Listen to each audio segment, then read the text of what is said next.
Hello and welcome to the Weight Loss for Women Over 50 Masterclass Series. I'm here with Caroline Holke. Hi, Caroline. Hi, how are you? Wonderful. It's great to Caroline be is here. thank you. She's the go-to coach for type A high-performing women who want a logical approach to getting control of their drinking. She works exclusively with women who don't have a drinking problem per se, but do have a problem with some of the negative effects of their drinking, such as the weight gain, the long-term health, etc. So most people focus on what to do to cut back on their drinking. Caroline helps her clients by combining the external work with the inner work of figuring out what is driving them to drink in the first place. So addressing these underlying foundational areas helps her clients create sustainable change in their relationship with drinking.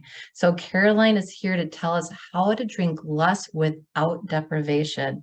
Welcome, Caroline Holke. Thank This is you. going to be good. Thank you. Thanks. Yeah, I think a lot of people like to talk about drinking because we live in a drinking society, right? I mean, And I live in absolutely. Wisconsin. Mm, It's a huge drinking state. everywhere, everywhere, I promise you. Okay. Okay. It's And not just and you. everyone will say, yeah, but it's really bad here. Agreed. Yeah. Agreed. But what's so interesting, if you think about it societally, Yeah. drinking is the one thing that you have to drink in order to prove you don't have a problem drinking. Let Yeah. that sink in, Yeah. right? I Like, don't have a problem. Yeah. right? I don't have hmm a problem smoking or doing cocaine or what, you know what I mean? Like, it's the Yeah. only thing where Mhm. we're concerned about other people, what they think about us. And so we have to prove that we don't have a problem. And so we want to drink in order to not have a problem and to prove that we don't have a problem. It's just kind of fascinating if you think about it. But It really is fascinating. Mhm. So, what's your story? How did you get into this? Yeah, so I was I was always a drinker. Absolutely. And I started drinking at a young age. I was a good girl, straight A, high performer, and used Mm. drinking in order to kind of let off steam. And all the stories about how it's a social lubricant and all the things that help. And I came from corporate. I was in global corporate marketing. Um, and so, you go out to dinner with clients, you do XYZ, and like there's a lot of information that Mm. happens in those networking events. That's really Mm-hmm. good for your career.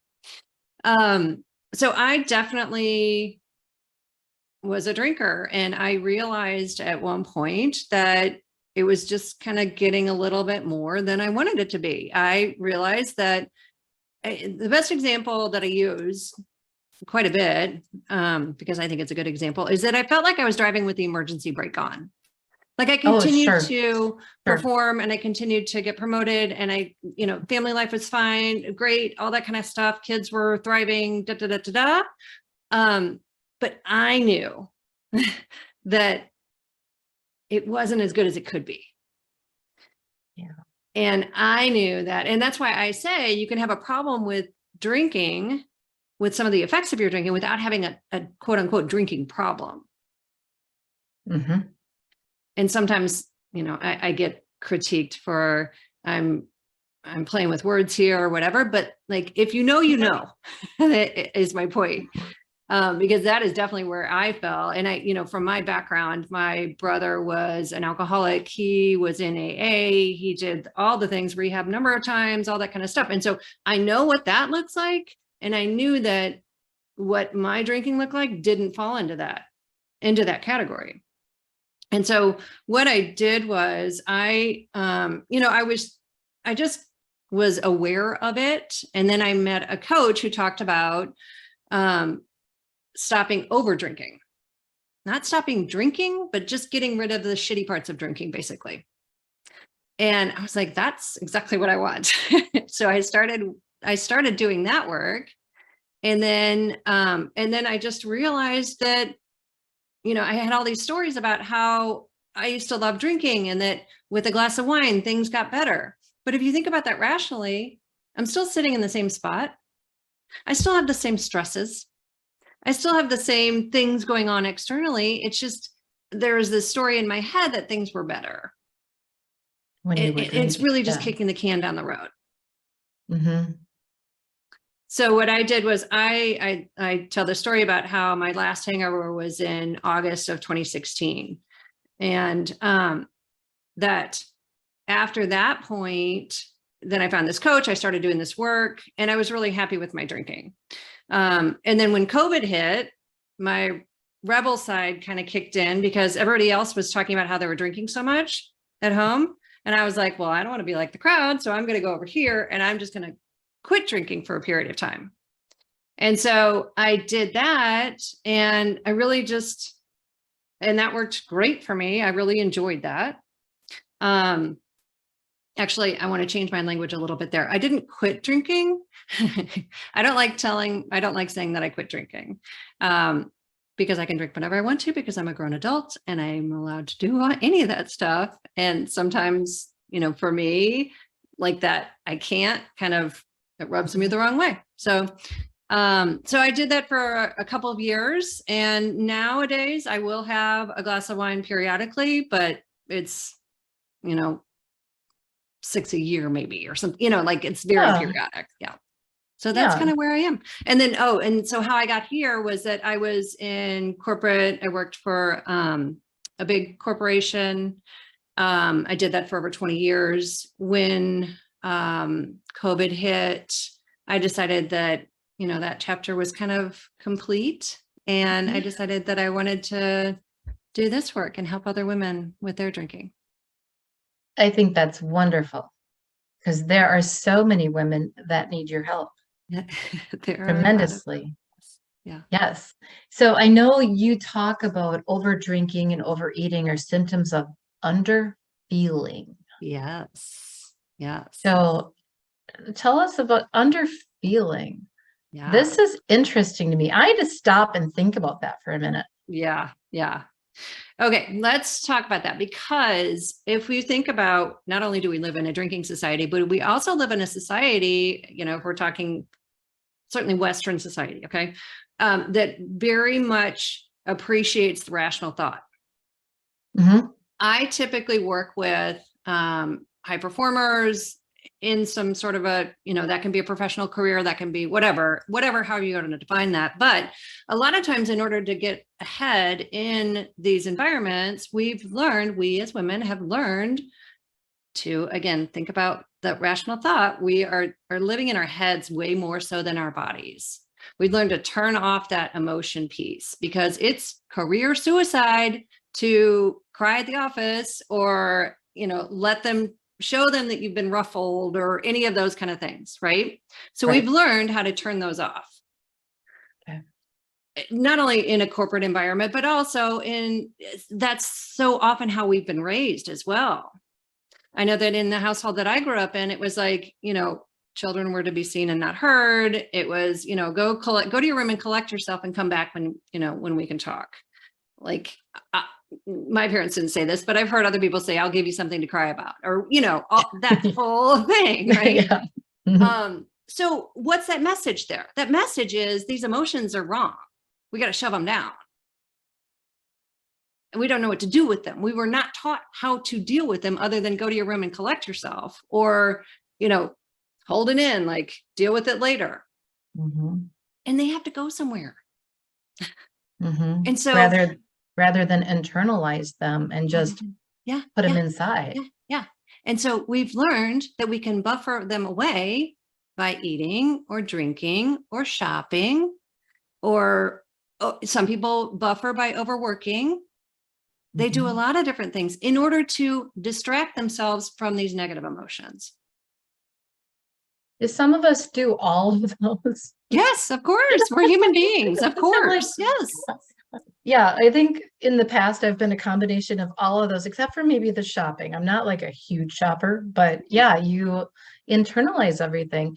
So when I think about self-trust and self-trusting myself, how does that fit in? Oh, it's huge, huge. That is the first thing actually that I work on with my clients, is the self-trust piece. Because if you think about it, by the time somebody contacts a coach to work with, whether that be on their drinking, their eating, whatever it is, they've already tried a bunch of things. right? They're not coming in straight off the gate or straight out of the gate and saying, I need a coach today. Most people aren't. They've tried a bunch of different things. They've failed a bunch of different times.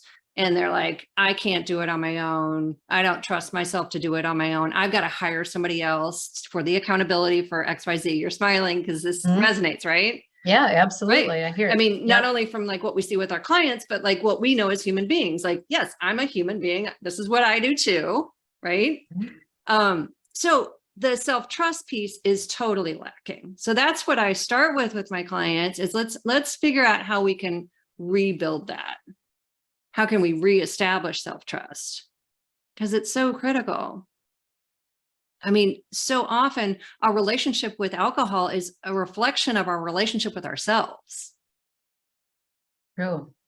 Like underneath that message of, I can't deal with my day. It's the end of the day. I'm exhausted. I am tapped out. I've given everything I have to everyone else. I deserve this bottle of wine and cheese and crackers or whatever it is, right? Underneath that messaging is, I can't do it. Does that become just a habitual thing?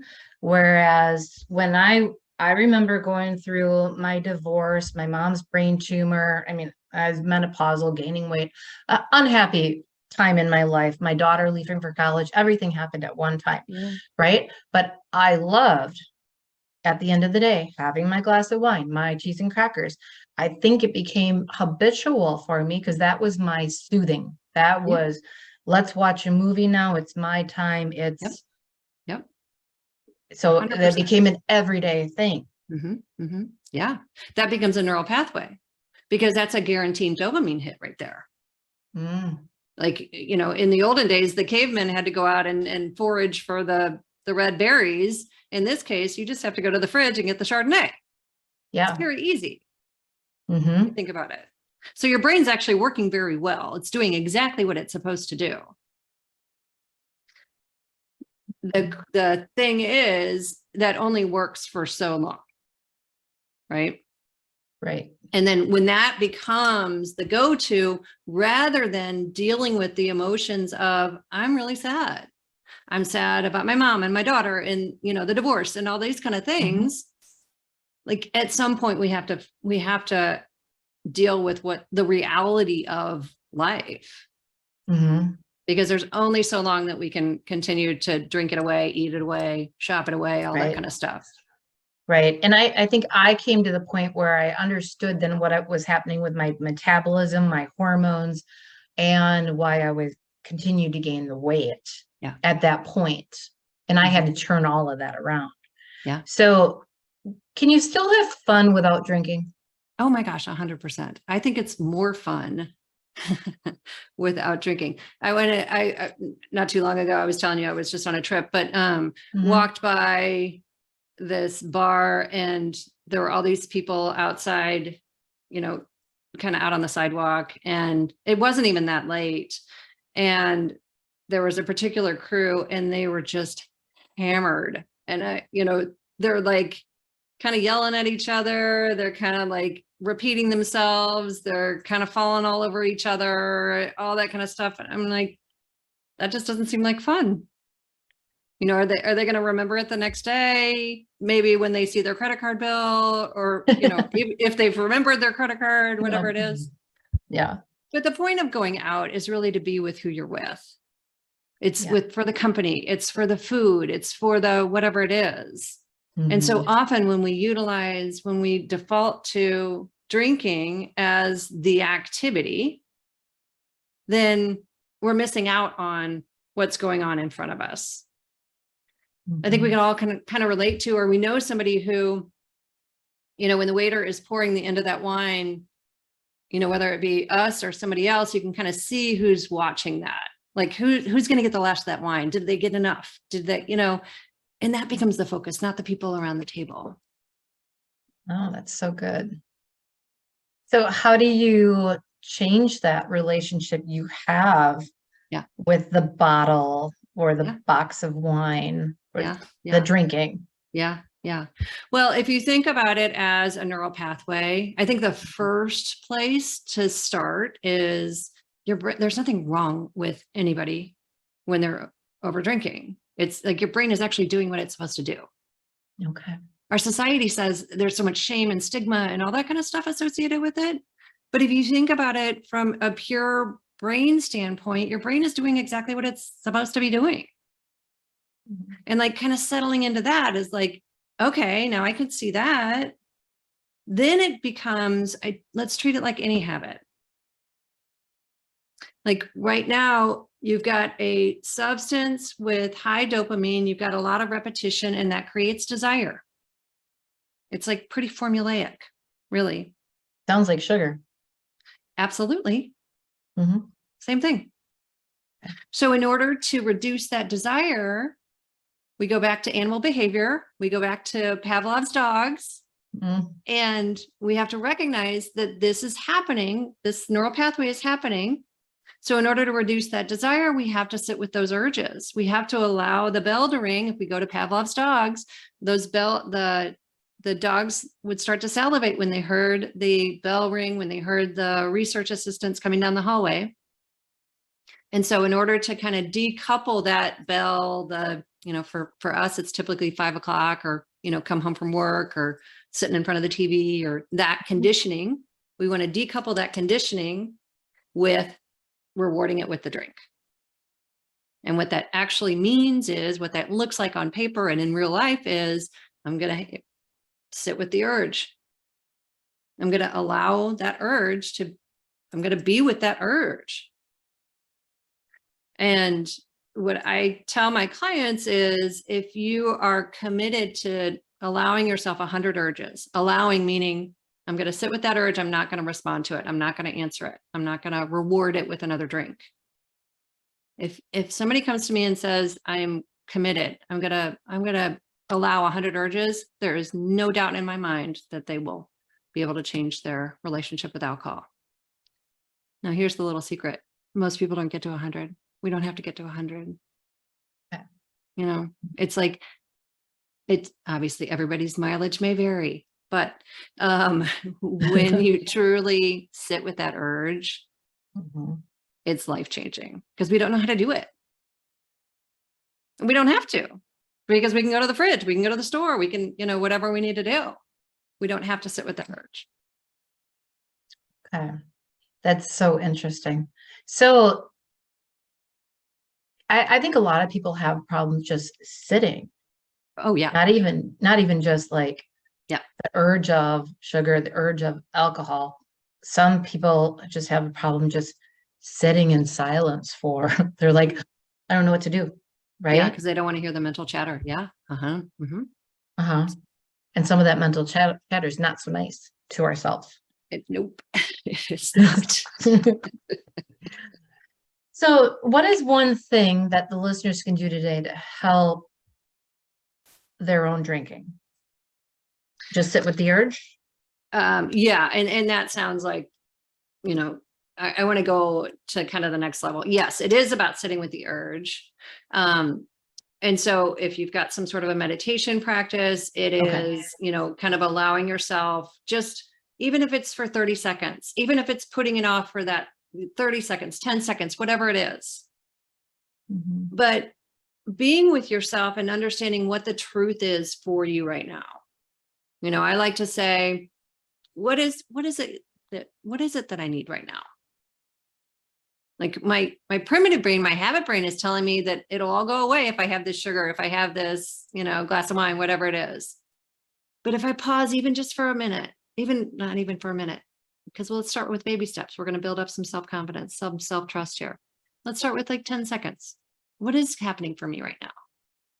The truth is I'm feeling sad about my daughter going to college or my divorce or whatever it is. What is that like for me to actually experience that sadness? Most people will say, I don't want to go there because I don't want to get stuck there.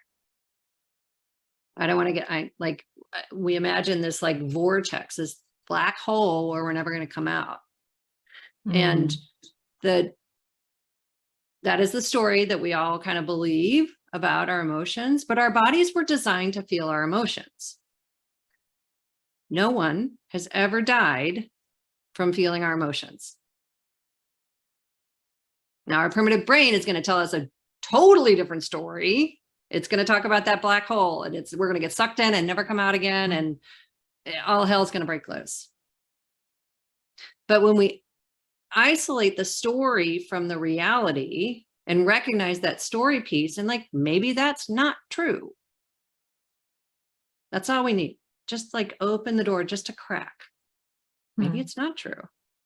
Maybe, my husband used to say for a million years that he didn't like Paris. He'd never been to Paris. He didn't like the stories that he'd heard about Paris, but he'd never actually been there. Okay. I don't know that he knows that I tell this story, but I think it's a good one because think about that. We say that about our emotions all the time. Mm-hmm. I've never been there, but I don't want to go. Like, maybe all the coping mechanisms that I've created to avoid going there are worse than actually going there. Mm. Maybe.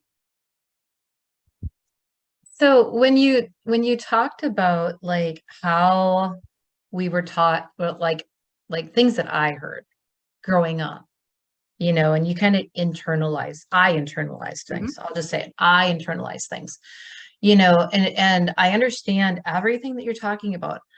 What do you suggest for, like, I'll use myself as an example. Okay. Father's an alcoholic, drinks Manhattans until you're stumbling to bed, right? 2.5 packs of cigarettes a day. Grandfather gave me my first beer at 13. Right? So, and no wonder that I had this little stage that was my coping mechanism, right? Yep. I don't do that anymore, but I went through that, and I will admit that, because that had a huge reason for the weight gain that I went through. So when you have a past, or you grew up in an alcoholic family, your father, your uncle, what do you tell, women that want to start a healthier journey? It's the same. Absolutely. It's the same. Okay. Absolutely.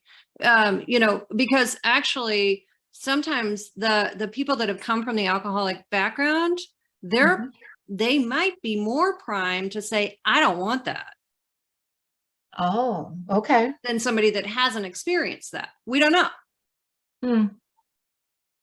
That would make sense, though, because you've seen so much of it. You've seen so much of You've it. seen the results of it. Right. The health issues. Right. But everybody's a little bit different. Everybody's a little bit different. If we look at it from, that desire neural pathway and like breaking that up, that's going to be the same for everybody. Okay. And that is, allowing that urge to come up and not rewarding it. It's just like, if you said you've got kids, you can imagine like the kid having a total meltdown in the candy aisle at the grocery store. When you reward that, you're like, oh, it's okay. Here's a piece of candy. Then the kid's going to ask for more. The kid's going to do it again the next time. Do it again. There's nothing wrong with that kid. That kid's smart. He's figured it out. Right? Yeah. I remember when I was, when my kids were little, the pediatrician said, I think I was still like nursing my son in the middle of the night or whatever. And the pediatrician said, well, yeah, of course he's going to wake up at 3 o'clock in the morning. He's getting his milkshake. He's getting a chocolate milkshake. You would too. Like, okay. Yeah. Whatever. Yeah. So just thinking about it from that perspective, it makes sense. Okay. It makes sense. That does make sense. Now, you talk about the neural pathways and everything, and you said, we have been thinking about cravings all wrong. They don't have to be avoided. In fact, studies show that the more cravings you allow, the closer you are to freedom. Is that urge thing that you're talking about? Yeah, exactly. Yeah. I use craving and urges interchangeably. Yeah, exactly. Okay. Just make sure I didn't miss anything on that. This has been so powerful. And I have had many women talk to me about their wine, the glass of wine. Yeah. And my story was always like, guys, there's only 2.5 glasses in a bottle, and then you tend to have more than one bottle because that really isn't that much in there when you think about it. And then sometimes people put a box in the refrigerator, and then you kind of lose track. Yeah. Yeah. And that's, when we get really honest with what's happening, like we're onto ourselves, the people that go to the boxes because they don't want to know how much they're drinking, or that's a lot of it. Or I hear a lot about like, shame or embarrassment about the recycling bin, or, going to the same store and maybe the people recognize how much you're drinking or how much you're buying, at least anyway. Yeah, there are all those, but that goes to the shame of it and the stigma. Right. We don't have that same attitude about biting our fingernails. Or, True. Overworking is actually, people praise that. Right.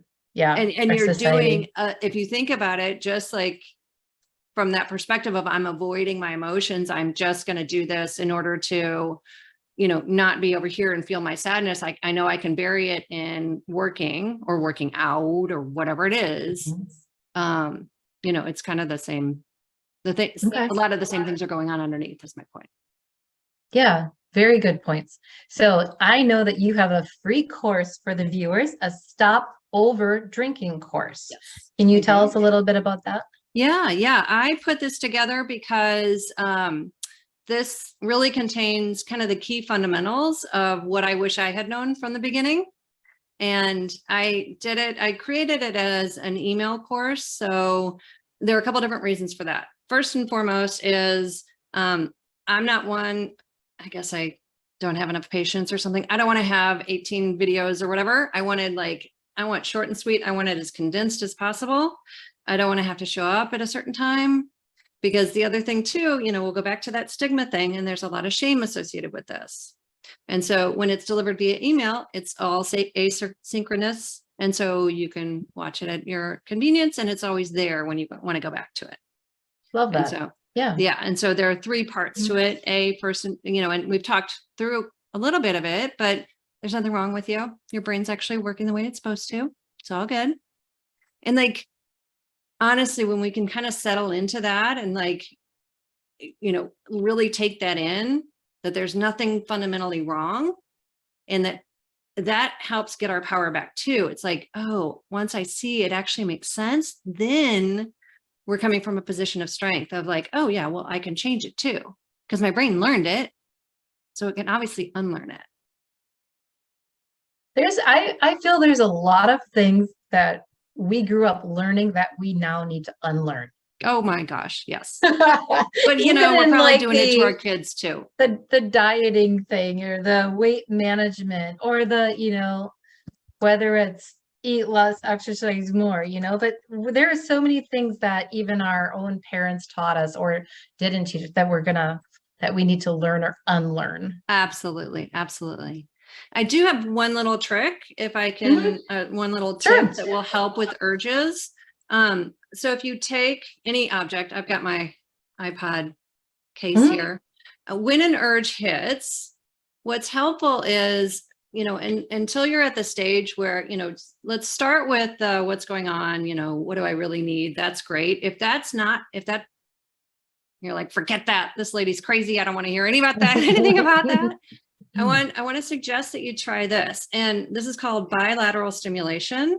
And so all you do is basically, you're going to move it from one hand to the next. Okay. When that urge hits, when that craving hits, and you just want to do this just for, just for a really short period of time. And what that's doing is the urge is actually living on one side of the brain. And what this is doing is it's stimulating both sides of the brain. So that helps kind of, okay, this is my Caroline Holke's interpretation here, but here's my go at it, is that it basically just kind of helps diffuse that urgency. It also gives your brain something to do. It gives your brain something like gets you out of that freak out mode for a second. And so that helps just get a little bit of space in front of that craving so that you can then kind of take a breath and like, okay, what do I really want to do? Do I really want to sit down and down this bottle of wine? Or maybe I can go for a walk. Maybe I could journal. Maybe I could, it just, even just that little bit of space helps you. So Oh, I love that. offer that to your listeners, watchers, Yeah. audience. How about that? Our audience, our viewers. Yeah. So anything else that you want to add before we sign off? That was a great actionable step right there. Yeah. Good. The other thing that I would say is if you think about your drinking 24 hours in advance, that is really powerful. And the reason that we want to do that is because when we're thinking about it 24 hours in advance, we're using our prefrontal cortex. We're not using our urge brain, our habit brain. And so your prefrontal cortex is the executive part of your brain, and that is really thinking about your long-term interests. And most of the time, that prefrontal cortex is not going to say, I'm going to have 2 bottles of wine tomorrow night. Maybe it will. Well, that's fine. But most of the time it won't. And so if you start to get into that habit of planning your drinks ahead of time, then this becomes a tool to help you rebuild your self-trust. And it also becomes a coaching tool, because in the beginning, it's going to be kind of iffy. It's going to be hit and miss, and that's okay. It's going to be like, okay, I put 2 down. I ended up having 4. Let's use it as a coaching tool. Why did I end up having 4? What's going on there? What can I learn here? So that's really powerful as well. That is really powerful. I love that. So thank you everyone for attending this. I told her before we hopped on, I was so interested in this one. And be sure to download her Stop Over Drinking course. The link is going to be below the video, along with her website, her social medias, so you can check up on her and see what she's up to next, right? Yeah. So be sure to tune back in to the rest of our Weight Loss for Women Over 50 Masterclass Series. Thank you so much for joining us today. And thank you, Caroline Holke. It has been a pleasure. It was a pleasure. I really appreciate the opportunity. Thank you.